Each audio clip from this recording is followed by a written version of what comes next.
आखिर जीत ही ली दिल्ली।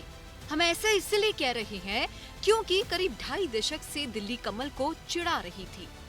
साल 2014 एक ऐसा समय था जब पूरे देश में केवल एक ही नाम सुनाई दे रहा था, मोदी मोदी। ये लहर नहीं, सुनामी थी, जिसका फायदा भी देखने को मिला। राज्य दर राज्य कमल खिलता गया, लेकिन 2015 में अरविंद केजरीवाल की आंधी के सामने सुनामी थम गई। 70 में से 67 सीटों पर झाड़ू चल गई। बीजेपी के लिए बड़ी हार थी, क्योंकि ठीक एक साल पहले यानी कि 2014 में पार्टी को दिल्ली की सभी 7 लोकसभा सीटों पर जीत मिली थी। फिर साल आया 2019 का। वही लोकसभा चुनाव में एक बार फिर बीजेपी का कमल खिल गया। 303 सीटों पर बम्पर जीत दर्ज की।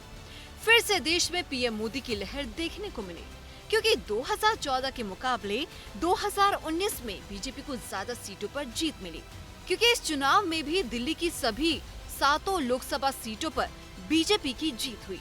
लगा कि अब बीजेपी के लिए दिल्ली की रात थोड़ी आसान होगी, क्योंकि पीएम मोदी बम्पर जीत के साथ दूसरी बार देश के प्रधानमंत्री बन चुके थे। एक कसक थी कि दिल्ली में आखिर जिस बीजेपी को लोकसभा चुनाव में 50% से ज्यादा वोट मिलते हैं, वो विधानसभा चुनाव में कोई करिश्मा क्यों नहीं कर पाती है। लेकिन 2020 में दिल्ली की जनता पर मोदी का कोई जादू नहीं चला, जिसके बाद कहा जाने लगा कि पीएम मोदी ने पूरे देश में भगवा लहरा दिया। लेकिन दिल्ली में केजरीवाल का तोड़ नहीं निकाल पाते। खुद पीएम मोदी को भी इस बात का एहसास होता होगा कि आखिर कसर कहाँ रह जाती है, क्योंकि विधानसभा चुनाव में दिल्ली की जनता केजरीवाल को गले लगा लेती थी और बीजेपी को ठुकरा देती। लेकिन उदाहरण भी यही दिया जाता है कि ये दिल वालों की दिल्ली है, और जब दिल्ली वाले जिसे जिताते हैं तो दिल खोलकर जिताते हैं।